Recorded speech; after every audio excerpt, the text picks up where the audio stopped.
I love dogs. I've always loved dogs. But there's always the debate, purebred or mutt?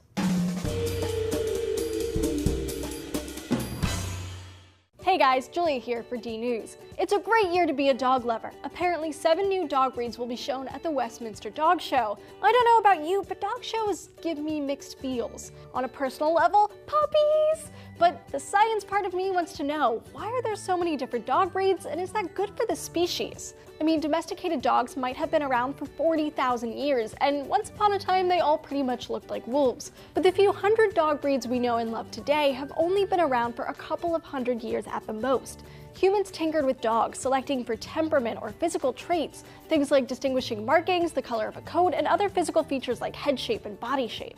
A new dog breed has to meet very specific requirements to qualify as an official breed.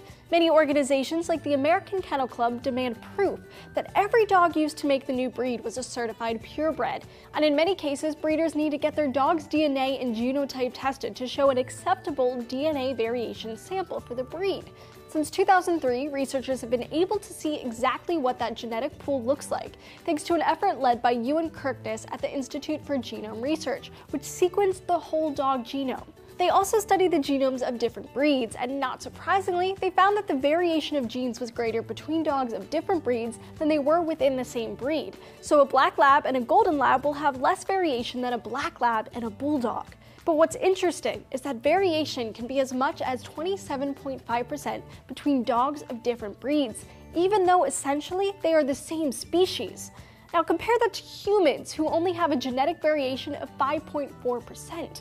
When humans mess with dogs' shape and coloring, they are actually messing with their genes. Like, size is pretty much controlled by one gene on chromosome 15, called insulin-like growth factor 1, which is known to influence body size in humans and mice. But it's a mutation that can be found in a lot of unrelated smaller breeds, suggesting it's ancient. Even though it's only a few thousand years old, it's a change that still happened faster than it would happen naturally. So all the tinkering humans do to dog breeds dramatically changes dogs' genes faster than nature would. With all that genetic tinkering, some weird stuff happened. Not surprisingly, breeding for aesthetic purposes has some unintended consequences, like pug encephalitis and hip problems in German shepherds.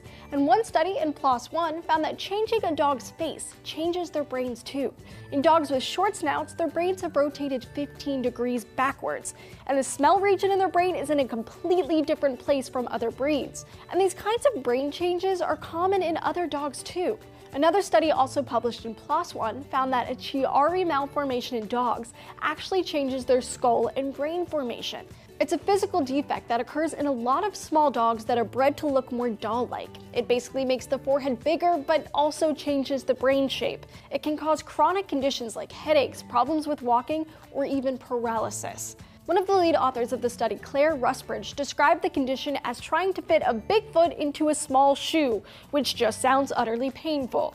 The physical defects caused by inbreeding is a huge problem, and it's one of the reasons why some breeders are calling for stricter regulations and practices. Thankfully, there are responsible breeders who are using genetic science to ensure that they are breeding to maintain genetic diversity, resulting in new breeds that are both healthy and happy. While we bred dogs to be smaller, stronger, or even more docile, they all come from a wolf-like ancestor thousands of years ago. At some point, though, dogs evolved to become man's best friend. But when did this take place? To find out, check out this episode right here.